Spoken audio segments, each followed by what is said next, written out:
creative initiatives making the world a better place. In a world that constantly presents us with challenges, creativity becomes the key to unlocking solutions that not only address these problems but also inspire a positive change. It is my great honor to introduce to you an inspiring and visionary leader, Dr. Hiralal IAS. He is currently serving as the Special Secretary in the Irrigation and Water Resources Department of the Government of Uttar Pradesh. With a remarkable academic and professional background, he has consistently demonstrated his passion for innovative governance and public service. Dr. Hiralal is a true change maker who continues to work tirelessly to uplift communities and support the most vulnerable in the society. Please join me to the stage.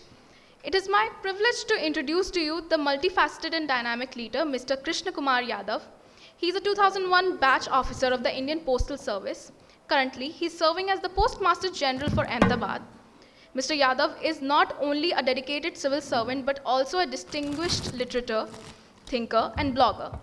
With a passion for writing on social, literary, and contemporary issues, he has authored 7 books across various genres, enriching the world of literature with his insights. Next, we have Mr. Umashankar Yadav, who needs no introduction. So, on to you. Hi, please, welcome.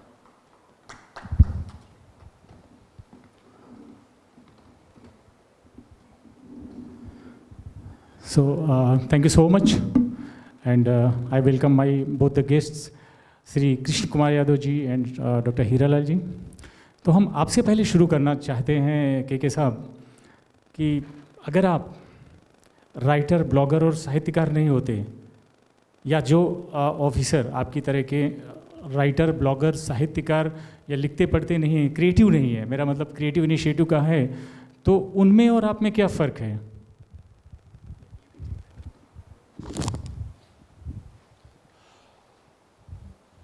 अब civil सेवाएं और civil सेवाओं के साथ साथ एक writer होना, दोनों का कॉम्बिनेशन कई बार जो है बड़ा अजीब सा लगता है। अधिकतर लोगों को लगता है कि जो ब्यूरोक्रेट्स होते हैं वे संवेदनशील नहीं होते हैं, लेकिन ऐसा नहीं होता है। मुझे लगता है कि ब्यूरोक्रेट्स ज़्यादा संवेदनशील होते हैं, इसीलिए वो जो है साहित्य और कला संस्कृति के क्षेत्र में आप उनको ज़्यादा पाएंगे। और मुझे लगता है कि अगर मैं यहाँ नहीं होता तो शायद मैं प्रोफेसर होता या मैं पॉलिटिक्स में होता। मेरे जीवन का बहुत पहले वो मैं सोचता था कि मैं किसी विश्वविद्यालय में प्रोफेसर बनूंगा, क्योंकि मुझे लोगों से संवाद करना बहुत अच्छा लगता था। तो मैं प्रोफेसर बनूंगा, ज़्यादा से ज़्यादा लोगों से संवाद करूंगा, कुछ देश और दुनिया में घूमेंगे, कुछ बढ़िया रिसर्च करेंगे। और लेकिन कहते हैं कि नीयत जो है आपकी कहीं ना कहीं फिक्स होती है। जब मैंने लिखना स्टार्ट किया तो सबसे पहले जब मैं अखबारों के छोटे छोटे कॉलम में लिखता था तो एक बार मेरे पिताजी ने उस चीज़ को पकड़ लिया। उन्होंने मुझे उस चीज़ के लिए बधाई भी दिया और उस दौर में मुझे 100 रुपीज़ दिया, लेकिन इस चेतावनी के साथ कि आइंदा जो है ये सब चीज़ें नहीं होनी चाहिए। लिखना अच्छा है लेकिन पॉलिटिकल और इन विषयों पर कम लिखो, बेटर है कि घर के बड़े बेटे हो, सिविल सर्विसेज पर फोकस करो। पिताजी को मैंने प्रणाम किया, पिताजी की वो बात गांठ ली, क्योंकि घर का बड़ा बेटा था। स्वाभाविक सी बात है कि उसके बाद सारा का सारा जो कंसंट्रेशन था सिविल सर्विसेज की तरफ आया।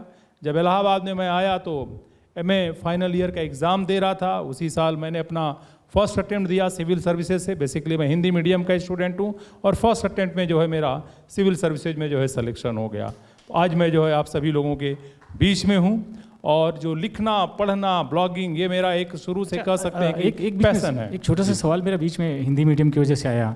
तो मैं एक फिल्म देख रहा था, उसमें बोल रहे थे कि वो फिक्शन हो सकता है कि हिंदी मीडियम वालों को वो इंटरव्यू में कम मार्क्स देते हैं, ऐसा कुछ था। वो कोई फिल्म देखा था अभी थोड़े दिन पहले। तो आपके कुछ ऐसा तो नहीं हुआ कि इंटरव्यू में कम मार्क्स हों, ऐसा कुछ नहीं? मेरे साथ कभी ऐसा नहीं हुआ कि कभी जो हिंदी के चलते मुझे कोई समस्या हुई हो, न तो हिंदी के चलते कभी किसी इंटरव्यू में प्रॉब्लम आई। और लगभग पूरी देश दुनिया में 1 दर्जन से ज़्यादा मैं देश घूम चुका हूँ, न तो मुझे हिंदी के चलते कभी प्रॉब्लम आई। हाँ, ज़रूर ये मैं महसूस करता हूँ अन्य देश के लोग भी अपनी भाषाओं में संवाद करना ज़्यादा अच्छा समझते हैं। तो स्वाभाविक सी बात है कि मुझे लगता है कि अपनी भाषा में संवाद किया जाए जब हिंदी की बात करते हैं तो हिंदी एक ऐसी भाषा है जिसे सभी लोग समझते हैं, सभी लोग हिंदी में बात करना जो है सहज है। तो मुझे कभी ऐसी कोई समस्या नहीं आई और मुझे लगता है कि आप देखेंगे कि हिंदी से जुड़े हुए तमाम लोग आज सिविल सेवाओं में हैं, जो कि बहुत अच्छा कार्य कर रहे हैं। तमाम लोग अच्छे हैं कि जो राइटर हैं, तमाम लोग जो हैं हिंदी से जुड़े हुए पोएट हैं। तो पूरा का पूरा आप एक गढ़ पाएंगे कि जो सिविल सेवाओं में हैं,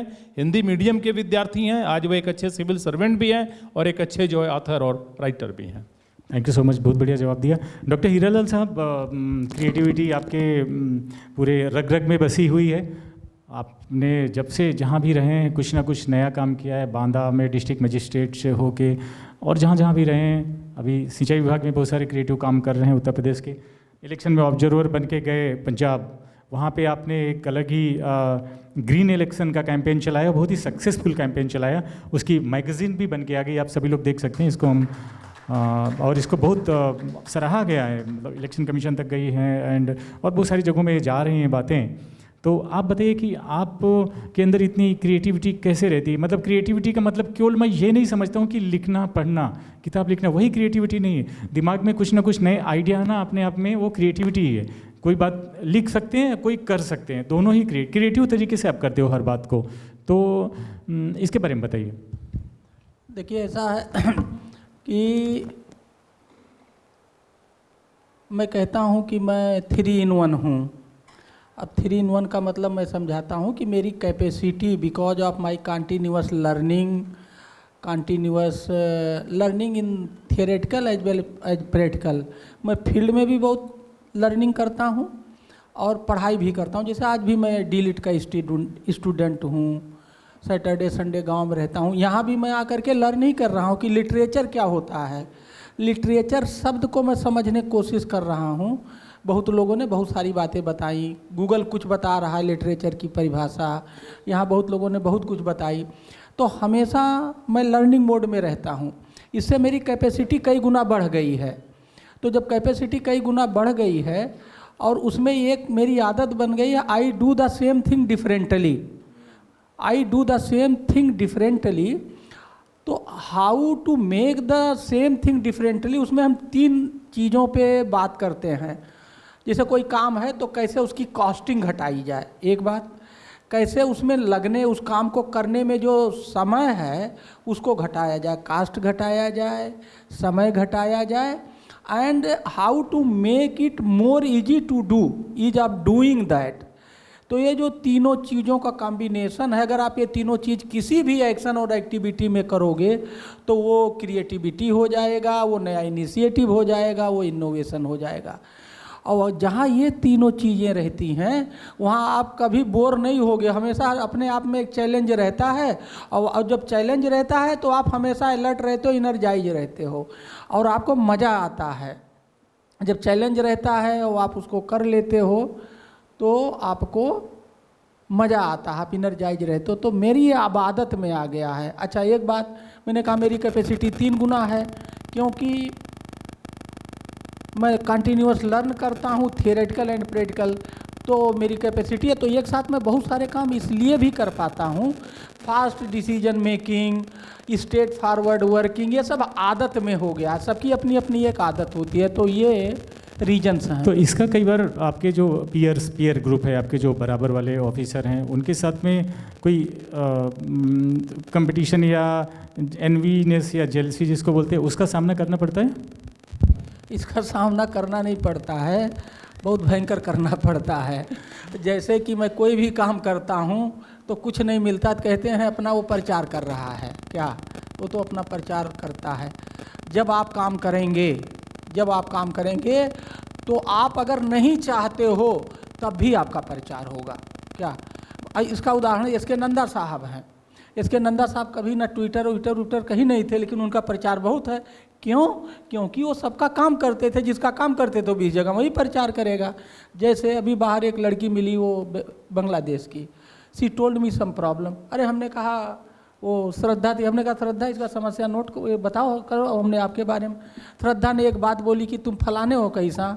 तो कहने का मतलब है अगर श्रद्धा उसकी समस्या का समाधान कर देगी तो इसका कहीं ट्विटर पे लिखने की थोड़ी ज़रूरत हो, 20 जगह कहेगी कि मेरा 1 साल की समस्या श्रद्धा ने कर दिया, श्रद्धा का प्रचार होगा। तो ये आज के डेट में या हमेशा से, मुझे तो यही लगता हमेशा से रहा, मैं वर्तमान में कह सकता हूँ आप अच्छा काम करोगे। अब आप सफ़ेद दिख रहे हो, 99 काले दिख रहे हैं, तो चाहेंगे ही कि इनका जो है ब्लैक पेंटिंग करो, उसी को जेलसी कहते हैं। तो it is very but natural. आपको भी कभी राइटिंग की वजह से, मैं कई बार देखता हूँ कि बहुत सारे लोग हैं जो नहीं लिखते हैं या क्रिएटिव नहीं होते हैं, रूल बुक फॉलो करते हैं। एक मिनट, आप ही लोगों ने कहा कि किताब का नाम डायनेमिक डीएम मत रखो और इससे लोग आपको जलेंगे। क्या आपकी अपना खुद ही प्रचार कर रहा, फिर इस पर हुआ कि उसका एक्सप्लेनेशन दिया जाए कि डायनेमिक डीएम नाम चैप्टर 3 में उसका बाकायदा एक्सप्लेनेशन लिखा गया। अब मेरे सामने 2 आता कि लोग जलेंगे, सही बात है जल रहे हैं, लेकिन मुझे उसे इतना नाम क्यों? अभी तक तो जो लोग जानते थे, जो हमारे विरोधी थे या जो भी कहते थे अपना प्रचार करता, वो तो सिद्ध हो जाता था। लेकिन जिसने मेरी किताब पढ़ ली उसमें इतने सबूत हैं कि नहीं, वो प्रचार नहीं करता। अगर ये प्रचार झूठा करता या नाटक करता तो ये सब डॉक्यूमेंट कहाँ से आते, ये सबूत कहाँ आते? तो ये बात तो सही, आप कुछ करोगे तो जलेगा तो है। और दूसरी बात ये है कि डायनेमिक डीएम एक ऐसा नाम है ना, एक ऐसा कॉमन नाउन हम कह सकते हैं, और ये कॉमन नाउन को प्रॉपर नाउन बन गया है, मतलब आपके लिए यूज करने लगे। या तो डायनेमिक डीएम शब्द का जो प्रचार होना, एक तो कोई भी इससे कनेक्टेड इंसान, चाहे उसके अंडर में काम कर रहा है या जो कोई है डीएम, वो लोग से अच्छा ये डायनेमिक डीएम क्या होता होगा यार, चलो देखते हैं, ज़रा सोचते हैं इसके बारे में। तो जो डीएम हैं या उनके अंडर में हैं या बनने वाले हैं या नहीं हैं, सबको पता चला अच्छा डायनेमिक डीएम कुछ डीएम से अलग होता है। तो ये अपने आप में एक बहुत बड़ी बात है, मतलब कुछ ना कुछ नया क्रिएटिव चीज़ दे दिया आपको आपने, वो एक क्रिएटिविटी हो गई। सर आपसे अगर हम पूछना चाहें कि यही सवाल को दूसरे तरीके से, आपको भी कभी, क्योंकि क्रिएटिविटी का विरोध तो एक तो होता है क्रिएटिव लोग करें, क्रिएटिव लोग करते हैं, आप भी बोलते हो कि नहीं ये राइटिंग अच्छी नहीं है, फिर वो नहीं, जैसे बहुत सारे बड़े चिंतक हैं, विचारक हैं, वो बड़े बड़े लोगों की गज़ल में कमियां निकाल देंगे, कहीं ये कहीं वो तो वो हुई। ऑफिसर्स में कभी आपको लगा कि नहीं मैनेज करना मुश्किल है? देखिए, जब हम एक व्यवस्था का अंग होते हैं तो स्वाभाविक सी बात है कि हमको उस व्यवस्था को फॉलो करना होता है, क्योंकि जब उस व्यवस्था के अंग होते हैं और जिस तारीख को हम उस तारीख को स्वीकार करते हैं कि हम इस व्यवस्था में जा रहे हैं, तो हर व्यवस्था के कुछ नियम कानून होते हैं। तो पहली बात है कि उस व्यवस्था के नियम कानून को हमको फॉलो करना चाहिए। और किसी भी जो सिविल सर्वेंट की जो क्रिएटिविटी होती है उसी की परिधि में ही शोभा देती है, ठीक है। क्योंकि अगर आप उन चीज़ों से बाहर निकलने की कोशिश करते हैं तो मान करके चलिए कि कहीं ना कहीं जो है व्यवस्था में जो है समस्या पैदा करने की जो है कोशिश करते हैं। और ऐसा नहीं है कि व्यवस्था कभी किसी चीज़ की विरोधी रही है। हाँ, व्यवस्था ये जरूर कहती है कि आप समावेशी होकर के चलिए, समन्वय होकर करके चलिए। और जैसे हम लोग हैं, मतलब आज से नहीं बल्कि जब कैरियर के शुरुआत से लिख रहे हैं, मुझे लगता है कि हमेशा लोगों ने मोटिवेट किया, हमेशा तमाम लोग, क्योंकि मैंने कहा ना कि सिस्टम में हमसे पहले भी तमाम लोग हैं जो क्रिएटिव हैं, राइटर हैं। ऐसा नहीं कि क्रिएटिविटी हमसे स्टार्ट होती है। और दूसरा क्या कि हर किसी की क्रिएटिविटी अलग होती है। कोई जो है राइटिंग के क्षेत्र में है, कोई म्यूजिक के क्षेत्र में है, हो सकता है कि कोई बहुत अच्छा जो है लेटर ड्राफ्ट करता हो, उसकी क्रिएटिव वहाँ पर है। तो हमें जो है सभी चीज़ों को एक साथ स्वीकार करना पड़ेगा। और आपकी क्रिएटिविटी तभी मायने रखती है जब आप लोगों को साथ लेकर करके चलें। तो जो सबसे बड़ी बात है कि व्यक्ति को जो है समग्र रूप में क्रिएटिव होना चाहिए, समावेशी रूप में क्रिएटिव होना चाहिए, तभी जो है समाज का विकास होगा। क्योंकि आपकी क्रिएटिविटी सिर्फ आपके लिए नहीं होती है, बल्कि फाइनली जो है किसी भी समाज के जो है डेवलपमेंट के लिए होती है। तो हमारा प्रयास यही रहता है कि हम लोग अपनी क्रिएटिविटी से खुद का भी विकास करें, अपने विभाग का भी विकास करें और फाइनली समाज और राष्ट्र का भी विकास करें। तो इसे फॉलोअप सवाल ये है कि एज ए क्रिएटिव राइटर आप जहाँ भी रहें, समस्याओं को समझें, ये सवाल मैं हीरालाल जी से भी पूछूंगा। आपने कुछ ऐसे उदाहरण दे सकते हैं कि आपने कुछ नया चालू किया, आप जैसे गांव में जाते हो, गांव में पोस्ट चौपाल लगाते हो, ये एक तरह से राइटिंग ही हो गई, कहानी हो गई, किताब हो गई अपने आप में। तो इस तरह के कुछ उदाहरण बता सकते हो जो आने वाले लोगों को, सुनने वाले लोगों को, समझने वाले लोगों को पता चले कि नहीं ये मेरे रूल बुक की नहीं, जो आप अभी बात कर रहे थे, व्यवस्था की बात नहीं है, ये मैंने किया और मुझे लगता है ये करने में आपको बहुत संतुष्टि भी मिलती होगी, परिपूर्णता मिलती होगी। वो कुछ चीज़ें बताइए आप। जैसा कि आप सभी को पता होगा कि माननीय प्रधानमंत्री जी ने बेटी बचाओ बेटी पढ़ाओ अभियान स्टार्ट किया। और जब ये बेटी बचाओ बेटी पढ़ाओ अभियान स्टार्ट किया तो उसके तहत हुआ कि डाकघरों और बैंकों में इसको प्रमोट करने के लिए सुकन्या समृद्धि योजना के खाते खोले जाएंगे। तो उस समय मैं बनारस में उस समय मैं जो है इलाहाबाद में डायरेक्टर हुआ करता था, और अभी तो बनारस एक अलग जो है रीजन बन गया पोस्ट मास्टर जनरल के अधीन, लेकिन उस समय उसी का भाग हुआ करता था। तो जब मैं बनारस आया तो मैं ऐसे ही जो है, मेरी 2 बेटियां हैं, मेरी वाइफ हैं, मैं उनके साथ बैठा था और अचानक ही ये मेरी एक बेटी ने कहा, बड़ी बेटी ने, अक्षिता नाम है और वो भारत की सबसे नन्ही ब्लॉगर और नेशनल चाइल्ड अवार्डी है, तो उसने कहा कि पापा ऐसा नहीं हो सकता कि जैसे आप ये सभी एक एक बेटियों के खाते खुलवा रहे हैं, तो कहीं ऐसा नहीं हो सकता कि जो गांव में जो बेटियां हैं, जो गरीब हैं, जिनके लिए कोई खाते नहीं खुलवाता, उनके लिए भी आप लोग कोई पहल करो। तो वो मुझे दिमाग में क्लिक कर गया कि बात तो सही है कि हम शहरों में बैठ कर के भले कितनी बड़ी बड़ी बातें कर लें, लेकिन जो भारत है वो गांवों से बनता है। तो हमने एक आइडिया लिया कि नहीं, सही बात, हम लोग गांवों में कैंप करेंगे और उस गांव में जितनी भी बेटियां हैं उन सभी के जो है सुकन्या समृद्धि खाते खुलवाएंगे। उसके तत्काल बाद मेरा ट्रांसफ़र जो है जोधपुर में हुआ, और जोधपुर में हमने ये इनिशिएटिव लिया। वो ऐसी जगह, राजस्थान को नॉर्मली एक ऐसी जगह माना जाता है कि जहाँ पर आप देखेंगे कि थोड़ा सा बेटियों के प्रति भेदभाव की भावना पश्चिमी राजस्थान में रही है पहले से जो है। तो हमने जब इनिशिएटिव लिया तो लगभग जो है करीब 500 से ज़्यादा ऐसे गांव पहली नज़र में देखे हम लोगों ने, जहाँ पर 10 साल तक की जितनी भी बेटियाँ थीं सबके जो है सुकन्या समृद्धि के खाते खुलवाए। और चूंकि नवरात्र का समय चल रहा है इस समय, उस समय भी मैंने अपील की थी कि नवरात्र में सिर्फ 9 कन्याओं को भोजन करा के इतिश्री नहीं करना है, बल्कि 9 कन्याओं का सुकन्या समृद्धि खाता खुलवाइए और एक तरह से आप इन 9 कन्याओं को गोद लीजिए। तो वहाँ पर इसके पैसे कौन दिया, किसने दिया? इसमें जो पैसे होते हैं, कई बार होता है कि वो लोग खुद भी पैसे देते हैं, लेकिन जहाँ पर वो पैसे देने की स्थिति में नहीं है, वहाँ हम लोग कई लोगों को खुद भी जो है फाइनेंस किए, लोगों का हम लोगों ने खाता खुलवाया और आज भी उसमें कंट्रीब्यूट करते हैं। नहीं, सुकन्या समृद्धि जीरो अकाउंट से नहीं खुलता है।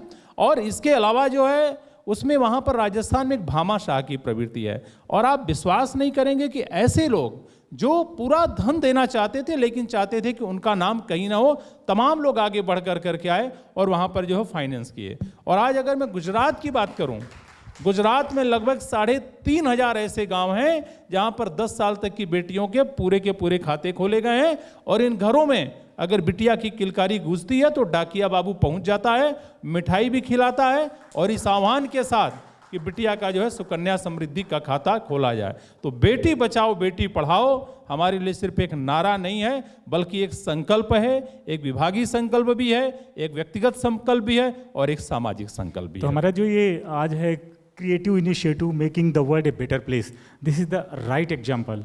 ये ऐसी चीज़ है जो क्रिएटिव इनिशिएटिव लेके दुनिया को एक हम अच्छी जगह रहने के लिए बना सकते हैं, आपको रहना अच्छा लगने लगे। जिनके खाते खुल गए, सुकन्या समृद्धि बहुत अच्छी योजना है। मैं अपनी डॉटर के लिए हर साल, मेरा जो ATC में 1-1.5 लाख रुपए जमा करना होता है, 2015 से मैं हर साल कर रहा हूँ, वो करीब अभी कुछ 22 लाख के आसपास हो गया है। और वो हमें बताया गया कि 14 साल भरना है और उसके बाद आपको 72 लाख मिल जाएगा। तो इसमें सबसे अच्छी चीज़ है कि दुनिया का अकेला ऐसा खाता है कि जिसको कोई माँ बाप भी बीच में डिस्टर्ब नहीं कर सकते।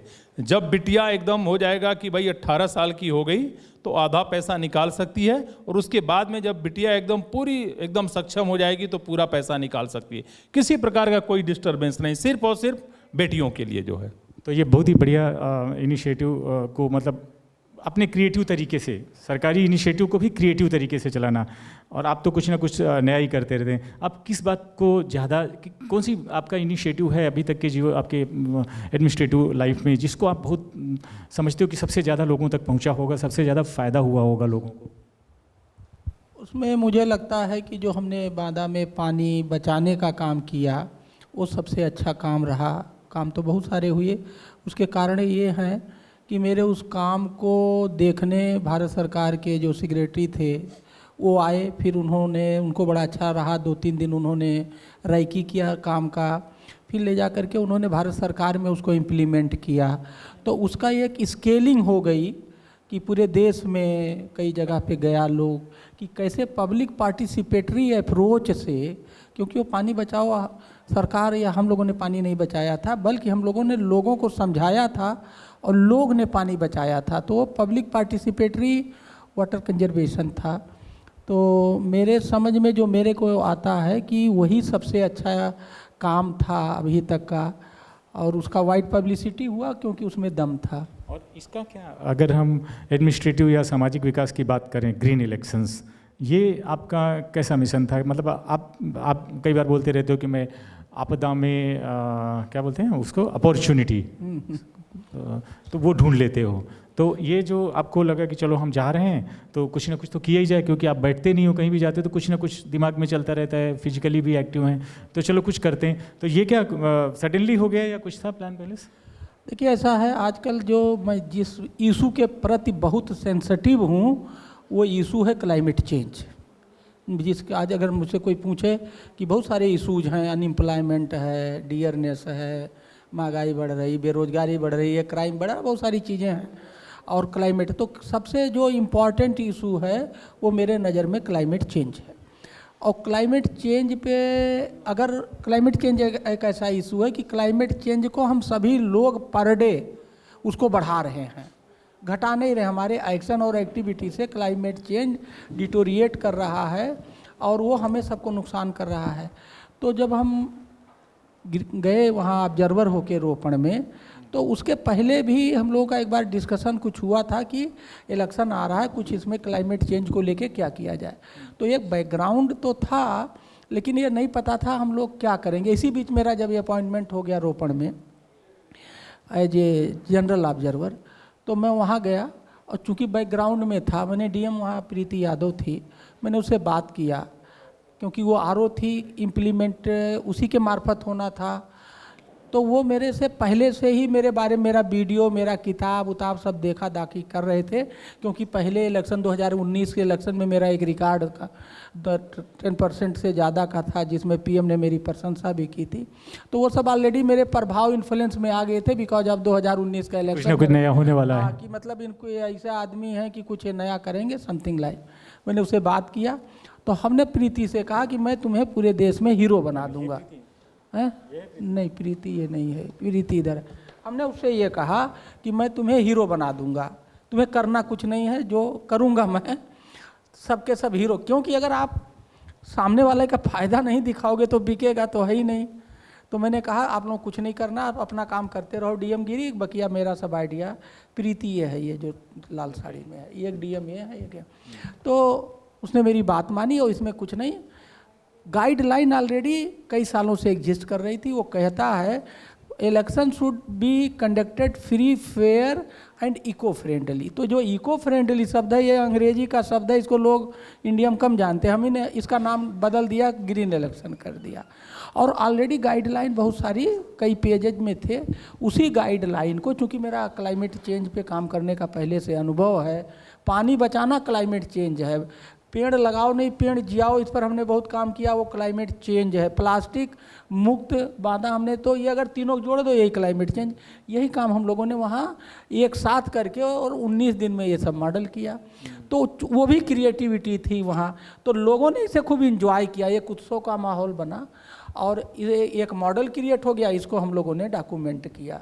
ये जो डॉक्यूमेंटेशन वाला काम है, ये सबसे मुश्किल काम होता है, और आप इसको बहुत मेहनत करके बनाते हो। ये मतलब हम सब लोगों को सीखना चाहिए, लिखने पढ़ने वालों को।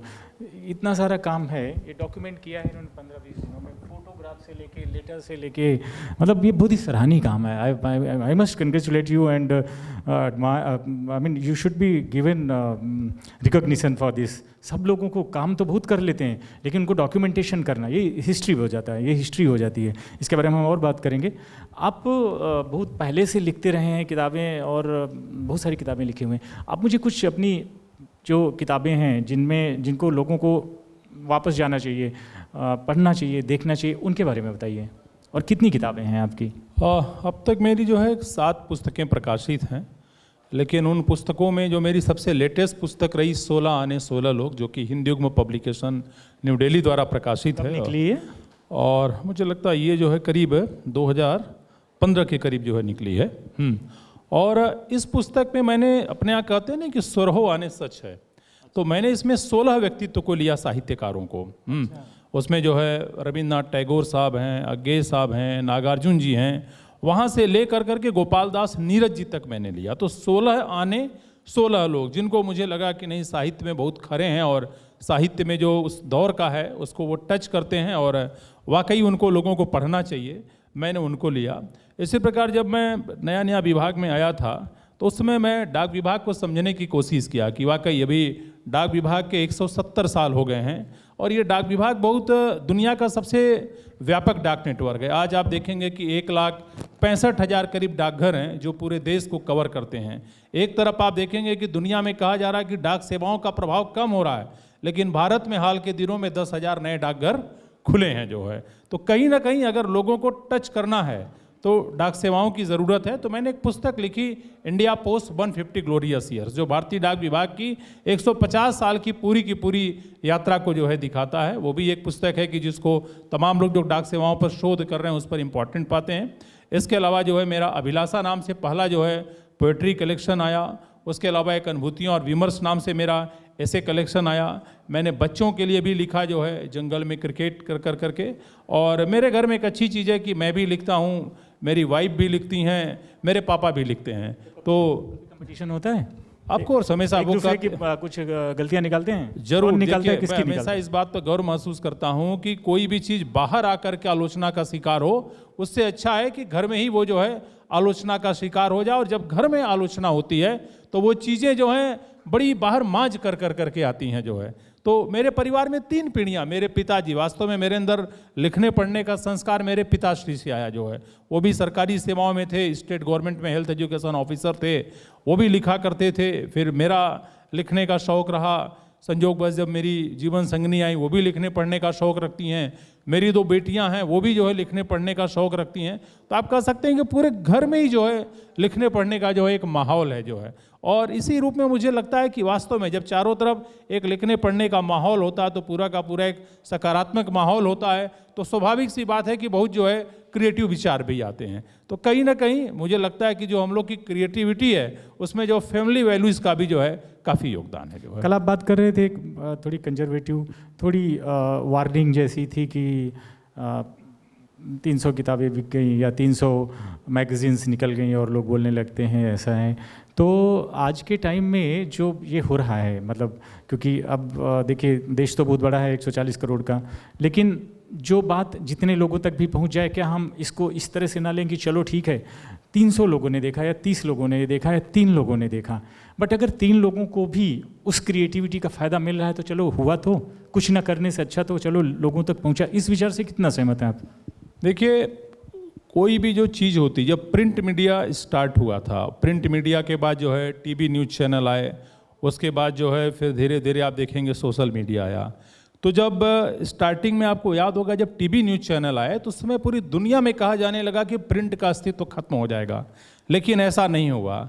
आज भी आप देखेंगे कि यूएसए और ब्रिटेन जैसे देशों में भी जो है दोपहर से लेकर करके शाम तक के न्यूज़पेपर छपते हैं। तो जो प्रिंट है, मैं हमेशा अभी भी मानता हूं कि प्रिंट जो है सबसे प्रासंगिक है, क्योंकि मैंने कल भी कहा था कि ये प्रिंट है जो अनंत काल तक रहेगा जो है। और सारी चीज़ें आज हम देख रहे हैं साइबर में बहुत हद तक विलीन हो जाएंगी। लेकिन उसमें एक चीज़ मैं ज़रूर जोड़ना चाहूँगा कि जो प्रिंट मीडिया है उसकी अपनी लिमिटेशन है। जैसे आप किसी पत्र पत्रिका में छपते हैं, कुछ किताबें आप लिखते हैं, तो स्वाभाविक सी बात है कि अगर आपने कोई भी निकाह 1000 2000 प्रतियाँ आई तो उतने लोगों तक जा रही हैं।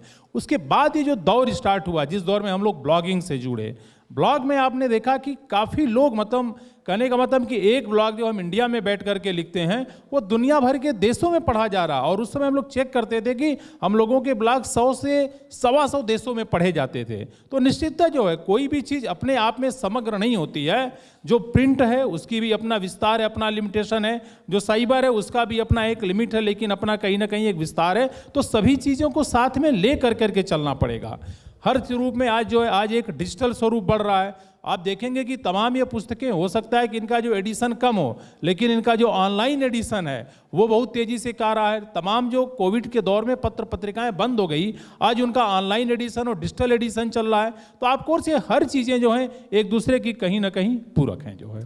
थैंक यू, बढ़िया जवाब रहा। हीरालाल साहब, आपकी किताब आई डायनेमिक डीएम, और मुझे बड़ा फ़ख्र होता है कि वो किताब बहुत लोगों ने पढ़ी। मतलब मुझे लग रहा है कि 10,000 से ज़्यादा प्रतियाँ गई। और मैंने आपके अंदर एक परिवर्तन देखा था जब वो आपकी किताब आई, तो आपके अंदर एक अलग तरह की खुशी दिखती थी, जोश दिखता था। एक ऑथर, जनरली आप लोगों को बोलते हो कि मैं साहित्यकार नहीं हूँ, मैं लिखता पढ़ता नहीं हूँ, लेकिन वो जो साहित्यकार होने की जो प्रक्रिया थी उसके दौरान आप एक लेखक हो गए, तब से आप पहले भी लिखते ही थे।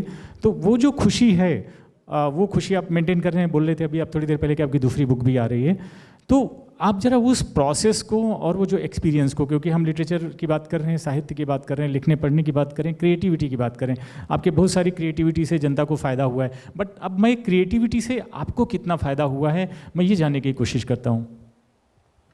देखिए, क्रिएटिविटी से मुझे तो बहुत फ़ायदा है। मैं हमेशा यंग रहता हूँ, एनर्जेटिक रहता हूँ, सोचने समझने की क्षमता बहुत ज़्यादा बढ़ती गई। और उस किताब ने आपको क्या दिया? है? उस किताब से आपको क्या मिला? उस किताब से मैं बहुत कुछ मिला। सबसे पहली बात तो यह है कि मैं पूरे देश में इतना फेमस हो गया, अमर हो गया। मुझे सब डायनेमिक डीएम जानते हैं। यहाँ लोग 5-5 बार 15 साल डीएम रहे हैं, कोई नहीं जानता। हम 1.5 साल डीएम थे और हमारा वो 150 साल के बराबर है। क्या आप सब लोग, जो लोग अभी यहाँ बैठे हैं और जो लोग ऑनलाइन देख रहे हैं या देखेंगे बाद में, आप सब लोग इस बात को बहुत सीरियसली लीजिए कि इनको उस किताब ने इमॉर्टल बना, अमर कर दिया, और ये फेमस हो गए पूरे देश में और दुनिया में, और ये डायनेमिक डीएम के नाम से जानते हो। लिखने पढ़ने की शक्ति है ये लिखने की शक्ति है, किताबों की शक्ति है, साहित्य की शक्ति है। यस सर, आगे। जैसे कि इस किताब से बहुत सारे लोगों ने उसको एक टूल बना लिया है। जैसे अब गाजियाबाद एनसीआर रेंज में 5-6 लोग हैं जो मेरे टच में हैं, वो 100 किताब खरीद लिए, उस किताब को ले जा करके देते हैं और फ़ोटो भेजते हैं। अब उनका क्या है, उन्होंने तो एक बताया कि मैं हीरालाल साहब का बड़ा नज़दीक हूँ, लेकिन सामने वाला जब किताब पढ़ता है तो उसे ये फीलिंग आती है कि हमें एक अच्छे मटेरियल से आपने जोड़ा है उसकी। तो कहने का मतलब है कि वो किताब कई रूप में उपयोगी हो गई है, और वो गुड गवर्नेंस का एक प्रैक्टिकल मतलब इजी टू इम्प्लीमेंट सॉल्यूशन है, जो कि जिसको हम लोग कहते हैं हम पानी की समस्या हल नहीं कर पाएंगे। पानी की समस्या हल नहीं कर पाएंगे, हमने करके दिखा दिया है क्या, और लिख दिया है, गारंटी के साथ वही वाला फार्मूला लगाओ, लग जाएगा। और उसकी को-ऑथर बैठी हैं कुमुद वर्मा जी। हाँ। इन्होंने उसको स्टार्ट किया था। आपके लिए आपको क्रेडिट जाती है और आप दोनों लोगों ने मिलकर लिखा, इनफैक्ट स्टार्ट आपने किया। क्रेडिट उन्हीं को जाता है, क्योंकि हम तो हिम्मत हार चुके थे। हमने सब कुछ हर जगह से हार चुके थे। इन्होंने पैसे भी दे दिए थे लोगों को कि भाई लिख दो। आदमी को लिखने का पैसा दिया, वो चला गया लेके, नहीं लिखा, इनको भेजा, नहीं समझ में आया। वो तो जब आपने तो आप आ जाइए ना, कुछ बताइए। हाँ, तो जब आपने मुझे इनसे कनेक्ट किया और वहीं से कहानी शुरू हुई, और आज वो इतनी फेमस कि फिर हम लोग उसको इंग्लिश में भी कन्वर्ट करा पाए, गुजराती में भी हो गई। और गुजराती में ये एक्चुअली बहुत लोग पूछते हैं कुमुद वर्मा क्या है, कौन है, हाँ ये कौन है, तो आप कैसे वहाँ IIM कैसे पहुँच गए, तो ये कैसे बहुत सारे लोग कि बड़ी अच्छी क्यूरियोसिटी में यूपी में आप यहाँ, तो ये कैसे, ये भी बहुत मुझे एक्सप्लेन करना पड़ता है कि कैसे दोनों का कनेक्शन बना। बिल्कुल सही बात है। और देखिए ये है पावर, और मैंने जो इनके अंदर ये परिवर्तन देखा, मेरा अपना ये साहित्य महोत्सव जो लिटरेचर फेस्टिवल हम करते हैं, उसका एक मिशन भी है, उसका एक पर्पज भी है कि लोगों की चेहरों पे खुशियाँ, उनके दिल में किस तरह की परिपूर्णता नज़र आए कि क्या बात है यार। अभी आपने सुना इन्होंने क्या, मैंने तो कुछ बोला नहीं था कि कितनी इनको खुशियाँ मिली। तो लिखने पढ़ने का ये फ़ायदा होता है।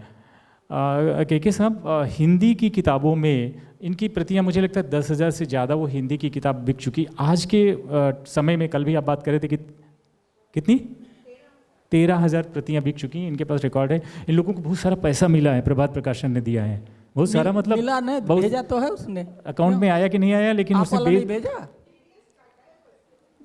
TDS वाला मिला है। तो आपको उसने ठग लिया, पकड़ूंगा, चिंता ना करो। बहुत सारा का मतलब बहुत सारा, आप इमेजिन नहीं कर सकते हो जो अमाउंट है इनका, रॉयल्टी अमाउंट। तो मतलब पैसा भी है, पैसा तो इन लोगों के लिए कोई मायने नहीं रखता, वो भी बहुत धनी है, ये भी बहुत धनी है।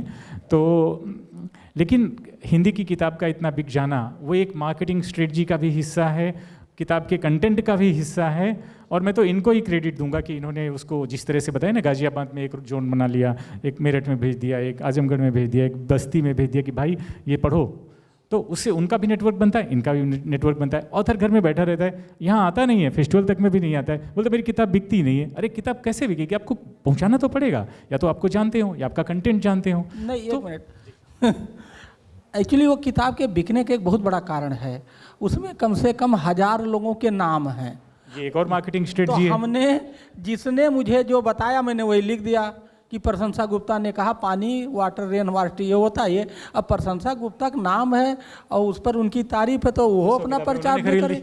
ऐसे एग्जीक्यूटिव जिसने जो काम किया था सबका, एक पत्रकार ने मुझे बताया भैया जा रहे हो वहाँ मेल न्यूट्रिशन है टाइम्स ऑफ इंडिया, हमने उसकी शुरुआत है वहीं से की सैल्वी शारदा ने, और सैल्वी शारदा भी उसको भी वो किताब मेरी अकेली अब नहीं है, वो 1000 लोगों की किताब है, अब उसके 1000 बेस्ट सेलर हो गए, ये एक बहुत बड़ा उसका वो है। आप इस आइडिया से इत्तेफाक रखते हैं? क्योंकि जो प्योर साहित्यकार होते हैं वो कई बार इसको खारिज कर देते हैं और मैं दोनों का मिश्रण रखता हूँ।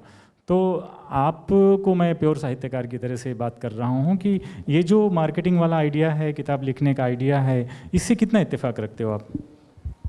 देखिए, जब हम साहित्य की बात करते हैं ना, मैंने कहा ना कि साहित्य का पैमाना कोई नया नहीं है।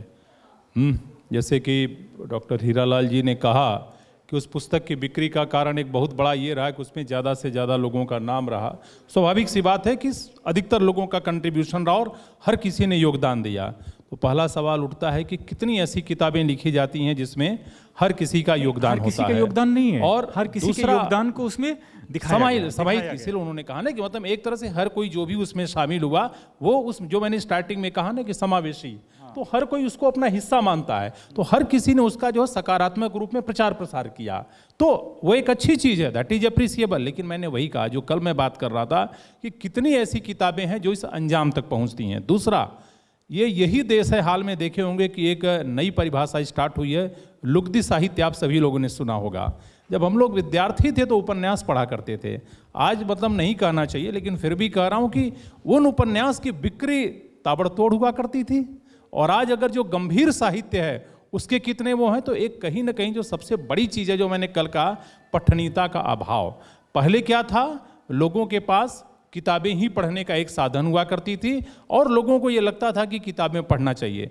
धीरे धीरे जब पठनीयता का ह्रास हुआ, जो आप देखेंगे कि जो युवा पीढ़ी है जो आज सोशल मीडिया में ज़्यादा इंटरेस्ट ले रही है, रील्स बनाने में ज़्यादा रुचि ले रही है, तो कहीं ना कहीं जो पठनीयता का जो ये ह्रास हुआ उसके चलते जो है कहीं ना कहीं हिंदी साहित्य या किसी भी साहित्य पर बहुत फर्क पड़ा। तो ये वास्तव में आज एक गंभीर प्रश्न है कि नॉर्मली जो हिंदी साहित्य की जो कितनी पुस्तकें हैं जो बहुत अच्छी ज़्यादा जो है सेल की रही होंगी, मैं कहता हूँ ऐसा नहीं कि नहीं है, अपवाद और उदाहरण हर जगह होते हैं, लेकिन अगर एक हम जनरल वे में बात करें तो अधिकतर पुस्तकों, जैसा कि कल भी एक पैनलिस्ट ने बताया कि साहब कितनी ऐसी पुस्तकें होती कि मात्र उसकी 110 प्रतियाँ जो है निकल रही हैं, हो सकता है कि उससे भी कम प्रतियाँ निकलती हैं। तो वास्तव में आज एक गंभीर सवाल है।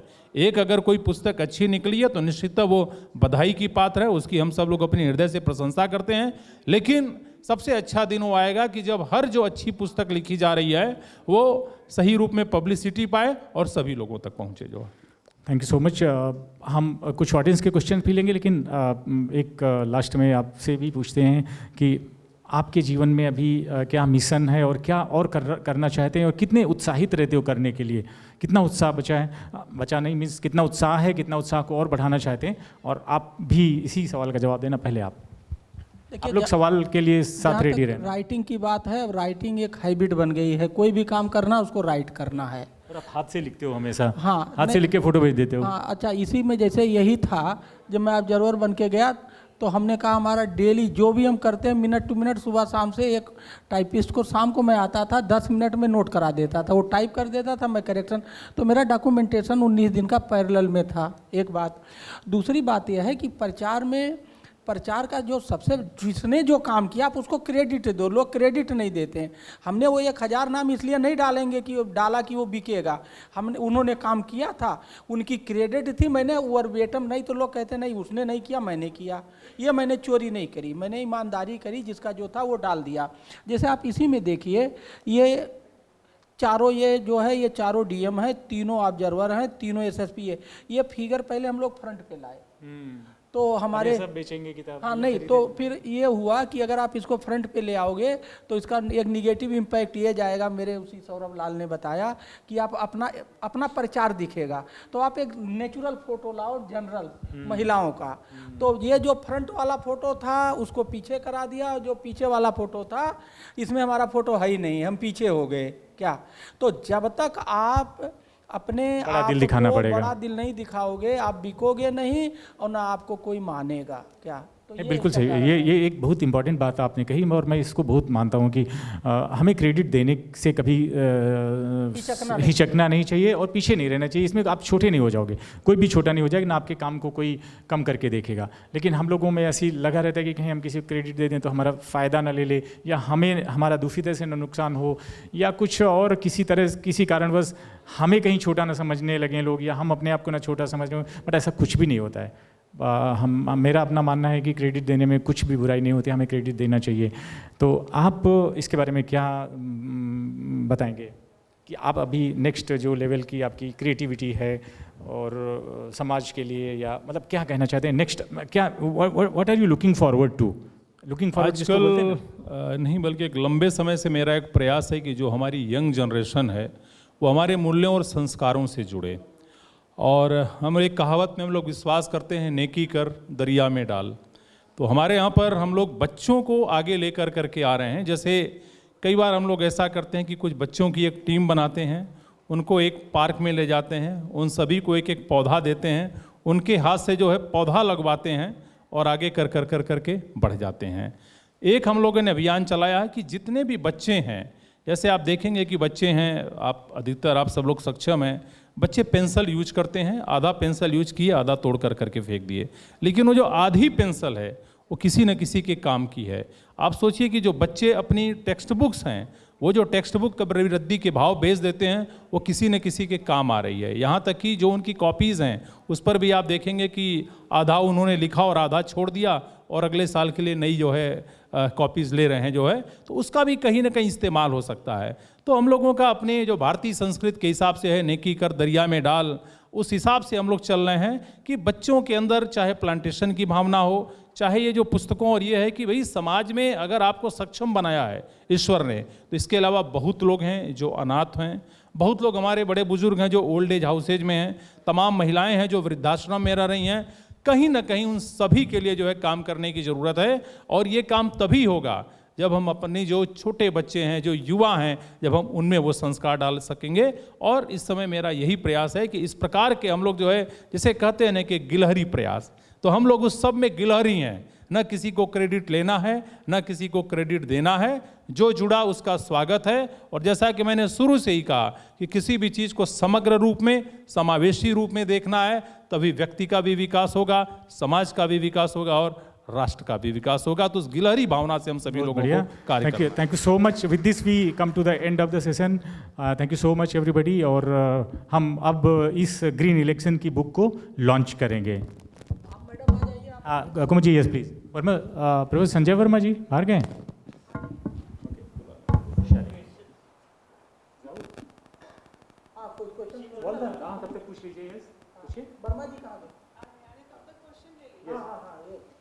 सो मेरा क्वेश्चन ये है कि हमारा जो ब्रेन है उसका कुछ पार्ट क्रिएटिव होता है, कुछ पार्ट टेक्निकल होता है, तो इस चीज़ को बैलेंस कैसे कर सकते हैं? बिकॉज पर्सनली मेरे साथ ये होता है, अगर मैं एक चीज़ को बैलेंस करती हूँ तो मेरा जो भी टेक्निकल काम है इन माई प्रोफेशन वो पूरा हिल जाता है, अगर मैं दूसरी बैलेंस करती हूँ तो वो हिल जाता है। सो हाउ डू आई गो? सवाल आपका क्या, आपका ब्रेन टेक्निकल है और नॉन टेक? नहीं जोर से बोलिए ज़रा, थोड़ा कम। सो ब्रेन का कुछ पार्ट टेक्निकल होता है, कुछ क्रिएटिव होता है। अब ये हर एक में कुछ कम ज़्यादा मात्रा में होता है, तो अब इस चीज़ को हम बैलेंस कैसे कर सकते हैं? ब्रेन जो होता है ना, एक कहावत करते हैं, ब्रेन के लिए आप जितना इस्तेमाल करेंगे ब्रेन का, वास्तव में ये बात सही है कि ईश्वर ने सबको बहुत ज़्यादा दिमाग दिया है, लेकिन हम उसका बड़ा लिमिटेड वो करते हैं। कहते हैं ना कि हमारे अंदर पोटेंशियल बहुत ज़्यादा है, लेकिन हम लोग अपने को बहुत अंडर एस्टिमेट करते हैं, अपनी क्षमताओं को बड़ा कमतर समझते हैं। तो जितना ज़्यादा आप इस्तेमाल करेंगी, कई बार होता है क्या कि हम लोग खुद ही कहीं ना कहीं किसी चीज़ पर एक बैरियर खड़ा कर देते हैं। तो जीवन में कभी बैरियर नहीं खड़ा करना, आप हमेशा सोचिए कि जो भी चीज़ें हैं वो आप कर सकते हैं।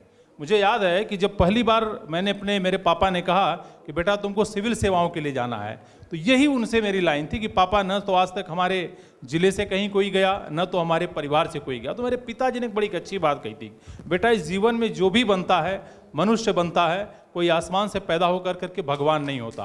और अगर कोई भी मनुष्य कर सकता तो वो मनुष्य तुम क्यों नहीं हो सकते। तो मैं वही चीज़ कहूँगा कि अपनी क्षमताओं को पहचानिए, उस पर किसी प्रकार का बैरियर मत लगाइए और मान करके चलिए कि आप में अनंत संभावनाएं, अनंत विस्तार है। Thank you. Thank you so much. And हमारे बीच में करण ओबेरॉय जी आ गए हैं। आपका स्वागत है अहमदाबाद में और अहमदाबाद इंटरनेशनल लिटरेचर फेस्टिवल में। मैं आपको भी इनवाइट करता हूं कि हम एक ये डॉक्टर हीरालाल जी हैं, IAS officer from Uttar Pradesh, secretary government of Uttar Pradesh, secretary irrigation department. ये हैं Krishna Kumar ji, post master general Ahmedabad. इनकी एक किताब को लॉन्च करना है तो आपको भी आना है।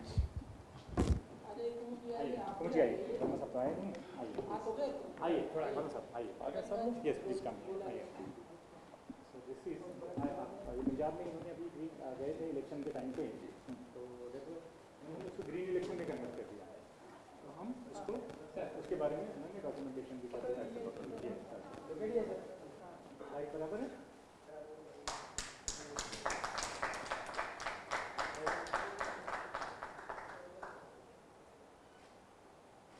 Thank you so much. जरूर, चल बहुत बहुत बधाई आपको। आप ही लेके जाइए इसको।